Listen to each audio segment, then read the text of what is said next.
Puji Tuhan, walaupun terlambat, kita tetap ibadah. Amin. Kita mau dengar firman Tuhan sebelumnya kita mau satu pujian. Bapa, Engkau sungguh baik, Bapakku yang baik. Terima kasih kalau kami boleh sampai di tempat ini dengan selamat, Tuhan. Terima kasih buat kebaikan-Mu ya Bapa.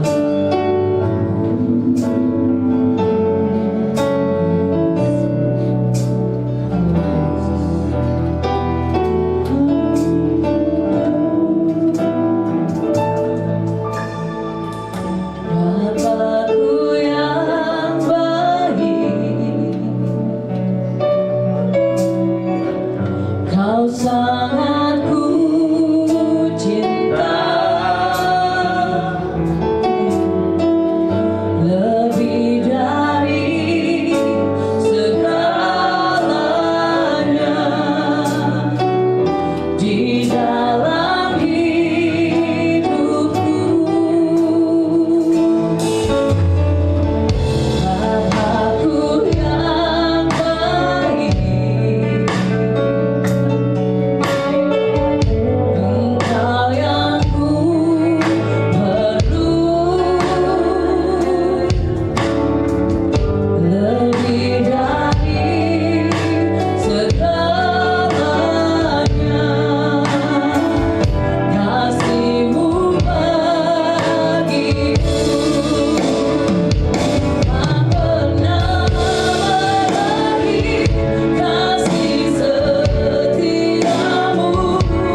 Engkau sendiri yang turut campur tangan di dalam pemberitaan firman-Mu ini. Engkau yang berdaulat. Kami rindu setiap hati kami menjadi tanah yang subur, yang siap ditabur benih firman. Hanya di dalam nama Tuhan Yesus Kristus kita semuanya siap mendengarkan firman Tuhan. Katakan amin. Shalom Bapak Ibu. Shalom. Sekali lagi shalom. Shalom. Haleluya. Oke, kita langsung saja buka di dalam Yeremia 17 ya, ayatnya yang ke-7 ya. Sebenarnya ini adalah perikop di mana Yeremia 17 ayat 1 sampai ayat yang ke-18. Cuman saya mau baca di ayat yang ke-7 saja ya. Oke. Kita buka yuk semuanya. Yeremia 17 ayat yang ke-7. Oke, semuanya sudah dapat? Oke ya. Kita baca bersama-sama dengan hitungan ketiga. 2, 3. Diberkatilah orang yang mengandalkan Tuhan, yang menaruh harapannya pada Tuhan. Amin. Bapak Ibu, coba slide saya bisa ditayangkan di slide yang pertama. Ya, next. Nah, boleh dihilangin itu ada lagu ya di sana ya, sehingga kita nggak bisa melihat. Jadi dalam sebuah survei gitu ya, yang dilakukan oleh Etna, di sana Etna Medford gitu ya, bahwa dikatakan Abraham Lincoln disebut sebagai presiden terbaik ya, Amerika. Nah, para ahli sejarah pun menyebutkan hingga 65 kali bahwa presiden Amerika ke-16 itu sebagai presiden terbaik sepanjang sejarah. Jadi melalui penelitian, Etna Medford ini menyatakan bahwa Abraham Lincoln itu adalah sebagai presiden yang terbaik. Nah, Bapak Ibu, apa yang membuat Lincoln ini berhasil dalam tugas ketika dia menjadi seorang pemimpin? Apa yang membuat dia ini adalah seorang pemimpin yang dikagumi, seorang pemimpin yang dianggap berhasil oleh warganya, oleh masyarakatnya, oleh rakyatnya ketika ia mengemban jabatan sebagai presiden Amerika Serikat. Dan pernah di sana suatu hari seorang yang cukup dekat dengan dia mencoba jalan-jalan begitu. Ketika dia berjalan, dia mendengar sesuatu. Dia coba mendekati pintu itu. Gitu ya.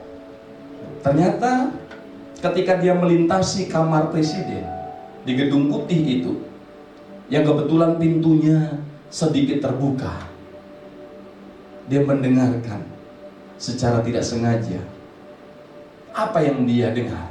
Next Aris. Nah, apa yang dia dengar?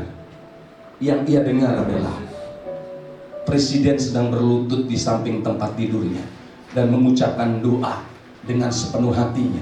Dia mengucapkan seperti ini, Tuhan Yesus, tolong saya untuk dapat memimpin bangsa yang besar ini. Inilah kunci yang luar biasa Bapak Ibu, yang Abraham Lincoln katakan. Sekali lagi saya katakan di sini, saya kutip dari pernyataan daripada Abraham Lincoln ketika ia berlutut di hadapan Tuhan di kamarnya.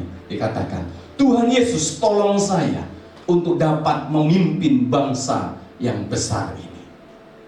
Jadi keberhasilan Abraham Lincoln ini terletak pada kesadaran dirinya untuk selalu mengandalkan pertolongan dan kuasa Tuhan. Itu sebabnya nama Abraham Lincoln terus dikenang sampai hari ini sebagai presiden Amerika Serikat yang paling berhasil. Nah, Bapak Ibu, kita tadi sudah membaca Yeremia 17 ayat yang ke-7. Ini bagian daripada Yeremia 17 ayat 1 sampai ayat yang ke-18, tetapi saya hanya bacakan di ayat yang ke-7 saja, yaitu diberkatilah orang yang mengandalkan Tuhan, yang menaruh harapannya pada Tuhan. Nah, kalau kita lihat di dalam Yeremia ini, jauh ya, bahkan sebelum Abraham Lincoln yang menemukan kunci keberhasilannya, ada seorang nabi. Siapa dia? Yeremia. Dia telah menuliskan nasihat supaya apa? Kita mengandalkan Tuhan. Nasihat yang serupa kepada bangsa Israel pada masa itu. Sekali lagi saya katakan, diberkatilah orang yang mengandalkan Tuhan, yang menaruh harapannya pada Tuhan. Next. Nabi Yeremia ini bersuara keras meminta agar Yehuda untuk tidak lagi berpusat pada dirinya sendiri, tidak lagi berpusat pada penyembahan berhala atau mengandalkan kekuatan kemampuan diri sendiri. Nabi Yeremia berteriak agar Yehuda mengandalkan Tuhan.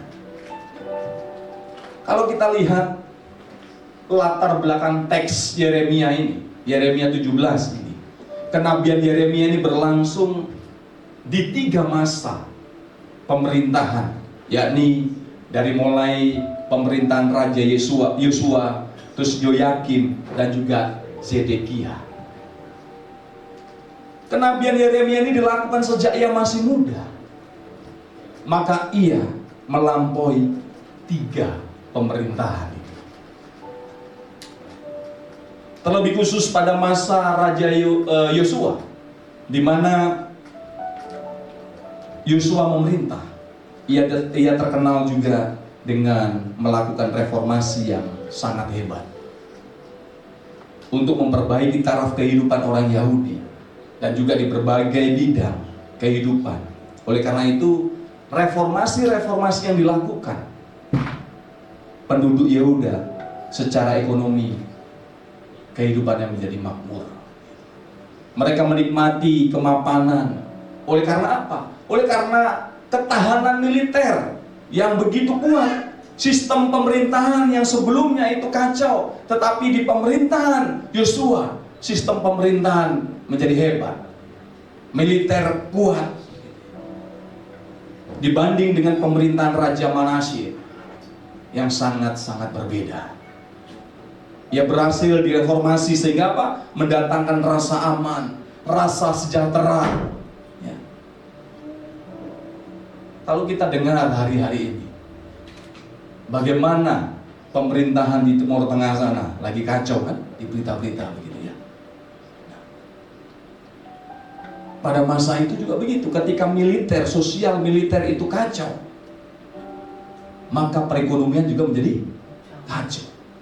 Ini jauh terjadi juga pada pemerintahan Raja Yosua, di mana Yeremia sudah menjadi seorang nabi. Ketika ekonomi, sosial, militer tidak diikuti dengan reformasi yang serius di bidang keagamaan, itu juga percuma. Nah, pada masa itu penduduk Yehuda melanjutkan kebiasaan agama-agama kafir pada waktu itu. Kadang orang salah melihat kata kafir, karena di dalam Alkitab kita juga menunjuk orang yang tidak percaya Tuhan itu kafir, gitu ya. Yang seberang mengatakan bahwa kita yang kafir, gitu ya. Nggak lucu juga itu ya. Jangan terima itu ya, karena memang kita bukan orang kafir, kita orang yang percaya kepada Tuhan. Nah, sebagaimana yang mereka lakukan pada pemerintahan sebelumnya, yaitu pemerintahan Raja Manasye, mereka menyembah berhala. Ini dilakukan kembali begitu ya, dan menjadikannya praktek hidup mereka. Ada ibadah kepada Baal, ibadah kepada berhala-berhala, ada pelacuran. Bahkan pelacuran di sana pada waktu itu menjadi pelacuran suci, gitu ya. Gimana pelacuran itu suci? Tapi itu benar terjadi. Ya. Pelacuran yang dikoordinir, gitu ya, menjadi pelacuran suci. Dan praktek ketidakadilan sosial menjadi praktek hidup yang sudah menjadi lazim di Yehuda pada waktu itu. Nah, hari ini Bapak Ibu, saya mau sampaikan ada dua hal yang saya mau bisa bagikan terkait teks Yeremia 17. Tadi ayat 1 sampai ayat yang ke-18, tetapi di sini saya garis bawahi pada ayat yang ke-7. Tetapi nanti kita baca pada ayat yang ke-5 sampai ayat yang ke-8. Next, coba. Ada 2 poin. Next. Poin yang pertama dikatakan apa di sana? Terkutuklah orang yang mengandalkan manusia. Bapak Ibu, saya bacakan di dalam firman Tuhan ini, yaitu Yeremia 17 ayat 5 sampai 6. Coba next, saya tuliskan atau tidak? Kayaknya saya tuliskan. Iya. Oke. Kita baca bersama-sama ya. Saya harap bisa terbaca di sana ya. Oke, 2, 3. Terkutuklah orang yang mengandalkan manusia, yang mengandalkan kekuatannya sendiri, dan yang hatinya menjauh daripada Tuhan. Ia akan seperti semak bulus di padang belantara. Ia tidak akan mengalami datangnya keadaan baik. Ia akan tinggal di tanah angus, di padang gurun, di negeri padang asin yang tidak berpenduduk. Wow, ini luar biasa kata-kata Yeremia di sini. Dikatakan bahwa apa? Terkutuklah orang yang mengandalkan manusia, dan juga yang mengandalkan kekuatannya sendiri. Kalau saya lihat Bapak Ibu ya, di dalam bahasa aslinya, terkutuklah itu menggunakan kata arur, akar katanya adalah arar. Saya tuliskan nggak? Coba next. Nah, dalam bahasa Ibrani-nya dikatakan bahwa arur, akar katanya adalah arar. Ini memiliki pengertian adalah mengikat dengan kutuk, gitu ya. Artinya kalau mengikat dengan kutuk berarti terikat dengan kutuk, berada di bawah hukuman ilahi. Jadi enak gak sih hidup di bawah hukuman? Nggak enak. Kehilangan perlindungan dan perkenanan Allah. Bapak Ibu, kata arar atau arur ini ya, akar katanya arar ini menunjuk pada keadaan hidup yang terputus dari sumber kehidupan. Bukan karena Tuhan tidak baik, bukan karena Tuhan tidak peduli, tetapi karena manusia itu sendiri menjauh daripada Tuhan. Ini makna kata arur, akar kata arar tadi. Yeremia dengan tegas menyatakan bahwa orang yang mengandalkan manusia, orang yang mengandalkan kekuatannya sendiri, dikatakan di sana, dan kemampuannya sendiri ini akan hidup seperti semak bulus di padang. Katakan di padang gurun. Ada kehidupan, tetapi tanpa kesegaran dan tanpa buah. Seringkali kalau kita lihat di halaman kita, di halaman saya, ada pohon yang seger gitu ya, seger tapi nggak ada buahnya, nggak ada yang kita bisa nikmati, daunnya pun nggak bisa kita nikmati. Apa yang saya lakukan? Saya tebang, potong, nggak ada gunanya. Tapi bagaimana dengan pohon yang kita bisa nikmati hasilnya? Entah itu buahnya, entah itu bunganya, atau entah itu daunnya, pasti kita akan pelihara. Apalagi manfaatnya itu begitu luar biasa dalam kehidupan kita sehari-hari. Pasti kita akan pelihara dengan baik. Nah, ini adalah gambaran bangsa Yehuda. Pada waktu itu secara ekonomi dan militer mereka memang kuat. Namun secara rohani kosong. Karena apa? Hati mereka ternyata menjauh daripada Tuhan. Seringkali kita juga mungkin mengalami itu. Keadaan kita seakan-akan kuat. Kuat, terlihat kayaknya senyumnya semeringah gitu ya. Tetapi ternyata hubungan kita dengan Tuhan itu jauh. Pasti kehidupan kita tidak akan menjadi berkat. Karena kita jauh daripada sumber itu. seakan-akan hebat, seakan-akan mungkin kita terlihat tegar, kita terlihat oke, gitu ya. Tapi saya katakan, ketika kita hidup tanpa Tuhan, kita tidak akan bisa menjadi berkat. Sama dalam keadaan Yehuda pada waktu itu. Hal yang sama yang terjadi pada orang percaya masa kini. Ketika kita aktivitas pelayanan tetap berjalan, ibadah tetap dilakukan, tetapi hati kita tidak lagi bergantung pada Tuhan. Ketika krisis datang, ingat, iman kita pasti mudah goyah. Kehilangan pacar, wah udah gak mau ke gereja pasti. Saya lihat pemain musik juga masih PDKT toh. Kemarin diajak ke sini, beberapa bulan lalu diajak ke sini, nggak diajak lagi. Saya curiga, putus sudah. Saya tanyain terus, kapan diajak? Gitu. Oh nanti, kata gitu. Nantinya kapan? Kalau nanti ada lagi tapi baru, oh berarti sono so putus, gitu toh. Ada masalah sedikit, goyah. Nggak dijadwal dikit, sudah ngomong, waduh, kayaknya yang jadwal saya ini sudah marah sama saya. Ya sudahlah, kalau gitu saya balas. Saya nanti kalau di jadwal berikutnya saya nggak mau datang. Puas. Jadi judulnya Dendam Kusumat. Atau Dendam Kusumat atau Kesumat? Pokoknya itulah ya. Kalau yang sudah bisa jawab tadi berarti mungkin mengikuti film itu. Gitu ya. Nah, Bapak Ibu, kita harus periksa kembali sumber kehidupan kita. Apakah Tuhan ataukah diri kita sendiri, atau kita mengandalkan manusia? Next, Lukas. Nah, yang kedua, karena saya kasih 2 poin saja. Yang kedua adalah dikatakan apa? Diberkatilah orang yang mengandalkan Tuhan. Coba kita baca di ayat yang ke-7 dan 8. Coba next. Ya, kita baca bersama-sama ya.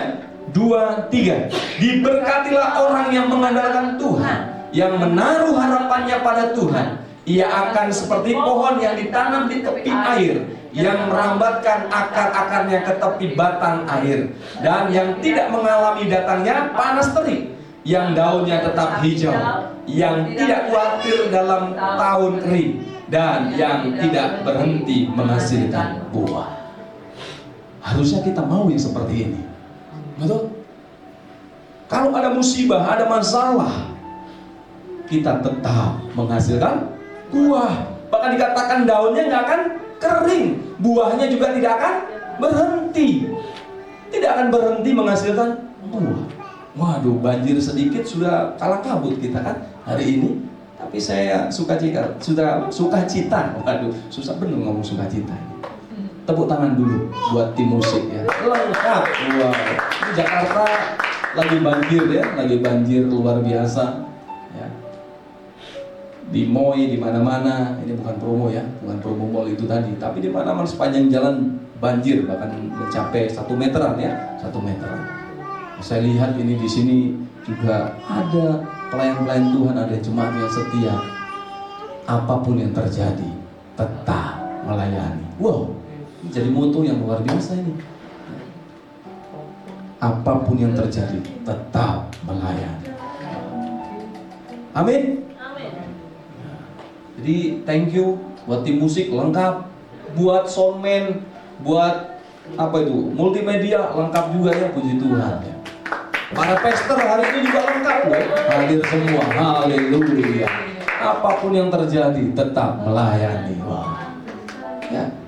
Dikatakan diberkatilah orang yang mengandalkan Tuhan. Tadi kalimat pertama tadi apa? Terkutuklah orang yang mengandalkan manusia dan dirinya sendiri, kekuatannya sendiri. Tetapi yang kedua yang saya mau bagikan adalah diberkatilah orang yang mengandalkan Tuhan. Ya. Kalau di dalam bahasa Ibraninya, diberkati, berkat itu adalah baruk, barak. Coba next. Ya. Akar baruk ya. Iya, baruk itu akar katanya adalah barak. Itu memiliki arti berlutut atau membungkuk, menyalurkan kebaikan, menyalurkan berkat, begitu. Ini kata baruk, ya, atau akar kata daripada barak. Akar ini atau akar kata ini itu menggambarkan relasi timbal balik antara manusia, begitu ya, kerendahan diri di hadapan Allah, dan Allah mencurahkan kebaikannya, mencurahkan kebaikan dan berkatnya. Itu kata baruk, gitu ya. Ketika manusia mau merendahkan diri di hadapan Allah, maka Allah mau memberkati.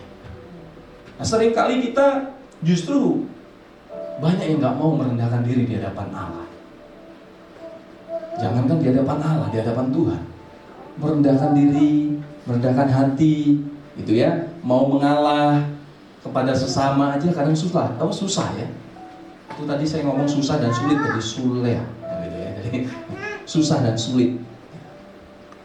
Naik motor gitu kan, terus kemudian ada yang lebih kencang, saat nyiprat kita, wah kita kejar deh. Enak aja itu, saya mau pelayanan kecipratan lagi. Padahal Tuhan tidak melihat ketika kita kotor di sini, ya. Tapi kita bisa marah loh. Bener nggak? Oh kalau di sini semua enggak. Sini semuanya, waduh kalau kecipratan jahat gitu. Puji Tuhan, Tuhan memberkati. Itu. Kena banjir aja tadi masih ngomong puji Tuhan loh, nggak ada yang marah-marah loh ya. Nggak ada. Puji Tuhan, masih bisa banjir, gitu kan ya. Waduh, banjir aja masih puji Tuhan ya. Saya dapat kiriman video juga kan di rumah yang ada di Jakarta. Ternyata sudah masuk ke teras. Ya. Ini sudah masuk ke teras di videoin. Oke, ya kita okein kan. Jadi semua itu baik. Asalkan kita mengandalkan Tuhan, Tuhan pasti pelihara. Gak mungkin Tuhan lepaskan. Kalau tadi kehilangan pacar, aduh Tuhan baik, tenang aja, Tuhan gantikan ya. Tuhan gantikan. Jadi putus gak itu? Karena iya, saya konfirmasi langsung di sini kan. Karena gak diajak-ajak terus. Cuman sekali diajak, nyanyi di pojok sana itu. Waduh nyanyi, saya senang kan gitu kan. Saya harap pemain drum juga ajak lagi toh. Karena saya tahu saya dijadwalkan ya. Saya kemarin saya tanya, ini siapa ini namanya ini kok asing buat saya? Oh yang kemarin, yang dapat hadiah gitu ya. Oh iya yang suaranya bagus itu ya. Lain kali WL di sini boleh juga kan, gitu ya. Dijadwalkan nanti izin ya, Ibu Gita ya, disampaikan ke Pastor Andi. Gitu. Nah. Bapak Ibu sebaliknya, orang yang tidak mengandalkan Tuhan, maka terkutuk kata firman Tuhan. Dan sebaliknya orang yang mengandalkan Tuhan digambarkan seperti apa? Pohon yang ditanam di tepi air. Bukan berarti hidup yang kita jalani ini Bapak Ibu tanpa masalah, nggak mungkin. Hidup kita pasti ada masalah. Ada di sini nggak ada masalah? Angkat tangannya? Nggak ada. Hari ini saja kita pergi ke gereja ada masalah nggak? Ada. Mau lewat mana ini? Lewat mana ini ya? Ternyata puji Tuhan, ternyata semuanya bisa terlewati. Seringkali bahkan masalah datang belum dihadapi sudah kabur. Ini yang bermasalah atau yang jadi masalah itu justru ini. Bukan masalah banjirnya, bukan masalahnya itu yang bermasalah, tetapi ketika kita tidak mau menghadapi masalah atau lari daripada masalah, itulah masalahnya. Masalah sebenarnya. Karena tidak akan bisa mendewasakan kita. Ketika setiap masalah kita kabur. Hadapi saja, hadapi. Tetapi hadapi dengan takut akan Tuhan. Jangan kita yang salah, kita yang berhutang. Saya lihat kemarin itu ya ada yang berhutang, dia ambil cicilan mobil, gitu ya, ambil cicilan mobil 11 bulan, belum bayar. Giliran mau diambil, dia pasang badan, bawa celurit, wah ini dia cari masalah. Kalau memang belum bisa bayar harusnya lapor, mau mengakui, sorry saya belum bisa bayar. Biasanya kalau kita lapor duluan gitu, nggak sampai pasti digeruduk kan. Nggak sampai pasti didatangi, karena kita rajin lapor.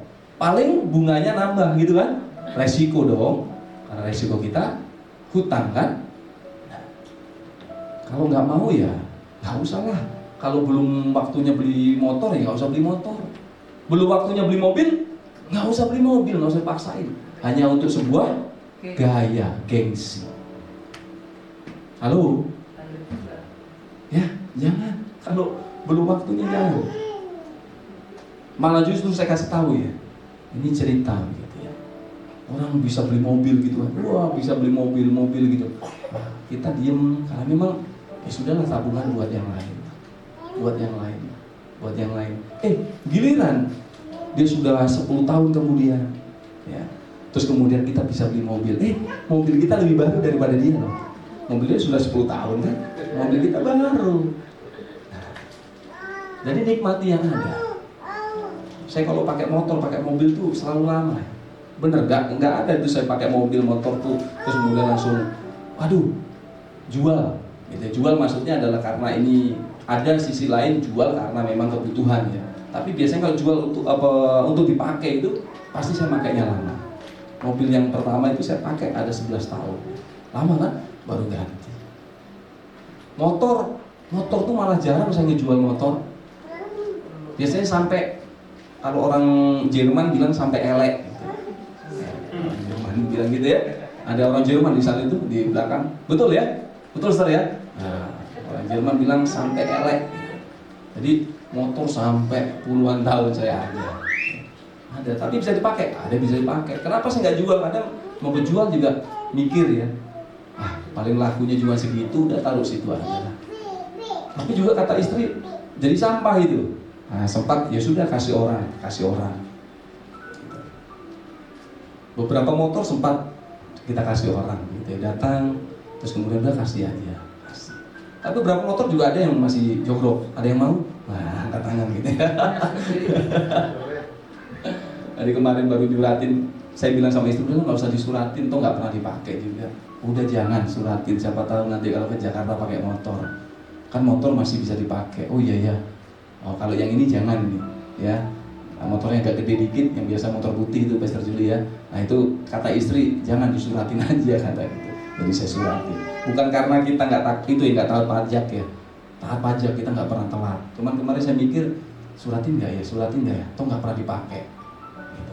Tapi istri bilang suratin aja. Oh ya sudah, saya suratin. Jadi Bapak Ibu, kita melihat tadi Abraham Lincoln.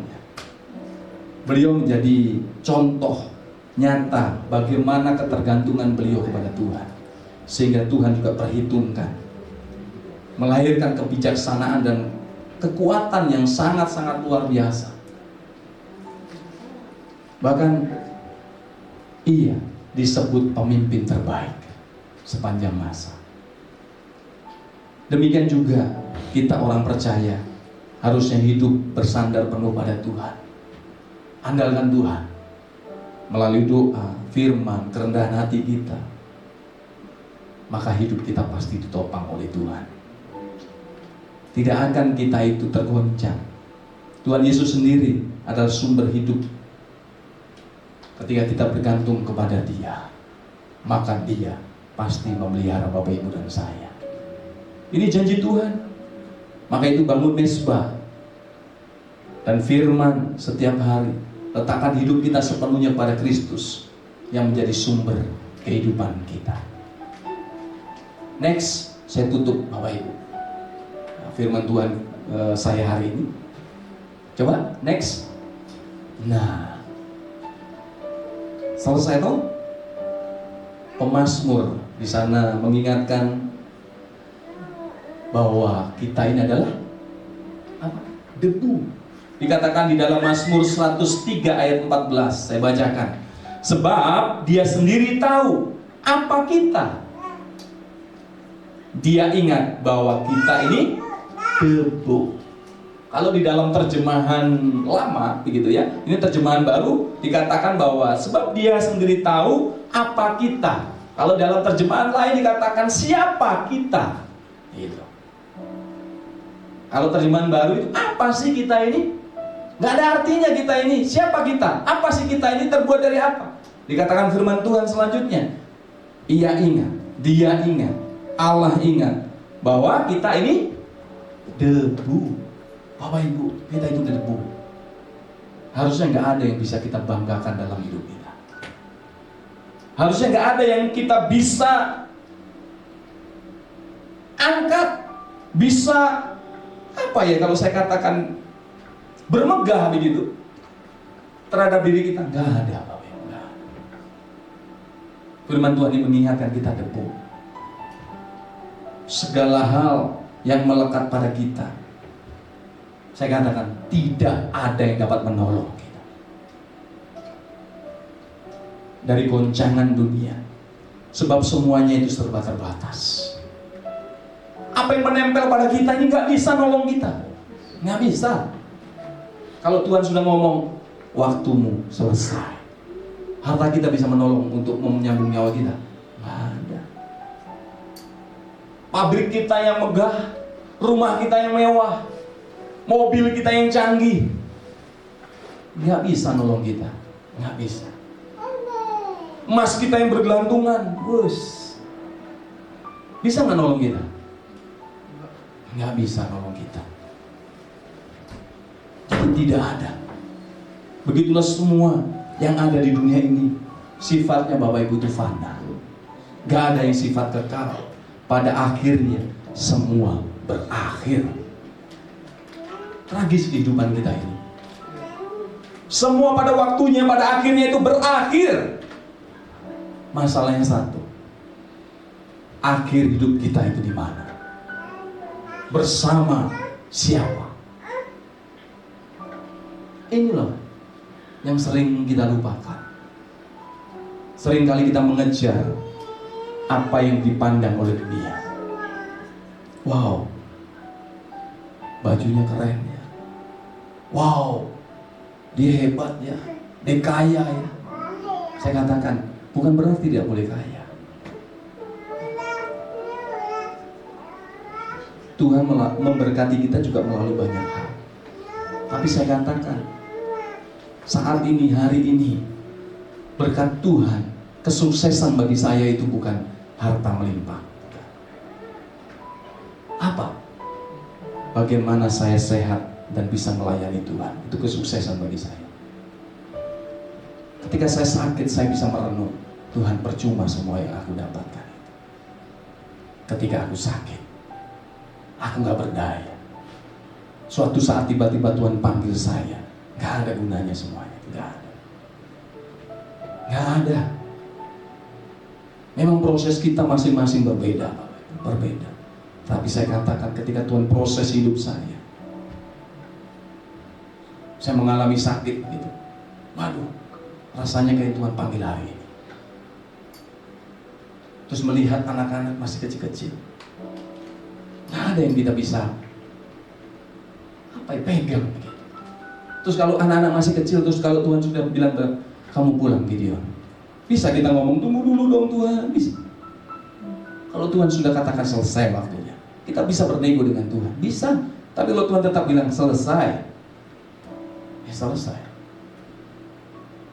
Apa yang kita dapat, apa yang kita kerjakan sepanjang tahun, sepanjang hidup kita bahkan, semuanya itu sia-sia, sia-sia. Maka dikatakan terkutuklah orang yang mengandalkan manusia, terkutuklah orang yang mengandalkan dirinya sendiri, terkutuk. Firman Tuhan hari ini kembali mengingatkan kita bahwa kita tidak dapat hidup mengandalkan kekuatan kita sendiri,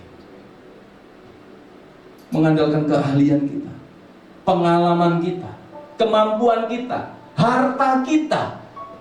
Nggak akan bisa. Kita harus belajar sepenuhnya mengandalkan Tuhan. Mengandalkan Tuhan itu bukan pilihan tambahan, bukan, melainkan kebutuhan mutlak hidup kita. Dunia boleh tergoncang, tetapi saya katakan orang yang berharap kepada Tuhan akan tetap berdiri, bertumbuh, bahkan berbuah, dinikmati oleh banyak orang. Amin. Ini pesan saya Bapak Ibu hari ini, andalkan Tuhan. Jangan andalkan diri kita, kekuatan manusia. Amin. Kita satu dalam doa. Terima kasih Tuhan yang baik, kami ucap syukur buat kasih-Mu. Terima kasih buat penyertaan Tuhan yang begitu nyata dalam kehidupan kami. Terima kasih buat firman-Mu yang sudah mengingatkan kami agar kami selalu mengandalkan Engkau. Engkau telah mengingatkan kami akan singkatnya hidup ini. Engkau telah mengingatkan kami Tuhan, tidak ada faedahnya ketika kami mengandalkan kekuatan kami. Kami mengandalkan manusia, kami mengandalkan kemampuan kami. Ketika Engkau berdaulat atas hidup kami, dan Engkau mengatakan selesai, maka semua selesai. Tidak ada satupun yang dapat membela kami. Terima kasih Bapa yang baik buat firman-Mu ini. Sudah mengingatkan kami agar kami tetap mengandalkan Tuhan. Kami serahkan kehidupan kami dalam tangan kasih-Mu. Inilah kami di hadapan Tuhan. Bapa yang baik, Engkau segalanya bagi kami. Engkau berarti bagi kami. Semua yang kami pakai, apa yang di sekeliling kami, apa yang ada pada kami, bukan menjadi tujuan kami, tapi Engkau mengingatkan kami, tujuan kekal kami adalah Engkau. Oleh karena itu Tuhan Yesus, Roh Kudus, Engkau terus nyatakan kasih-Mu pada kami. Bapa yang baik, terima kasih buat kebenaran firman-Mu ini. Haleluya. Amin. Bapak Ibu, kita langsung bangkit berdiri dan kita akan berdoa tutup untuk ibadah kita hari ini. Terima kasih Bapak yang baik, terima kasih Tuhan, kami sudah mendengarkan kebenaran firman. Engkau memberkati setiap pelayan-pelayan-Mu yang sudah ambil bagian untuk melayani Engkau. Engkau memberkati Tuhan Yesus, pemain musik, tim musik, Engkau berkati WL, singer, semuanya Engkau memberkati. Dan penerima tamu, kolektan, semuanya Tuhan, kiranya Tuhan Yesus memberkati. Bahkan multimedia, Tuhan juga memberkati, kameramen, semuanya Tuhan tidak terkecuali. Dan juga umat-Mu, pengerja di tempat ini, pelayan-pelayan Tuhan juga Tuhan memberkati. Saat ini arahkan pandangan kepada Tuhan, dan terimalah berkat anugerah Tuhan ini. Aminkan setiap berkat yang diucapkan bagimu. Diberkatilah engkau keluar masuk rumahmu. Diberkatilah engkau dalam usaha pekerjaanmu. Kemanapun kakimu melangkah, Tuhan selalu sertai. Apapun yang dikerjakan oleh tanganmu, Tuhan selalu buat berhasil. Anak-anak dan cucu-cucumu tidak ada satupun yang dibiarkan meminta-minta, karena Tuhan sudah sediakan bagi mereka semuanya. Engkau akan terus naik dan bukan turun. Engkau akan menjadi kepala dan bukan ekor. Dan saat ini jemaat Tuhan yang terkasih, pulanglah dalam damai sejahtera Allah, kasih karunia Tuhan Yesus Kristus, dan di dalam persekutuan Roh Kudus menyertai Bapak Ibu sekalian, mulai dari tempat ini sampai Tuhan datang. Maranatha. Tuhan Yesus memberkati semua yang sudah diberkati, katakan amin.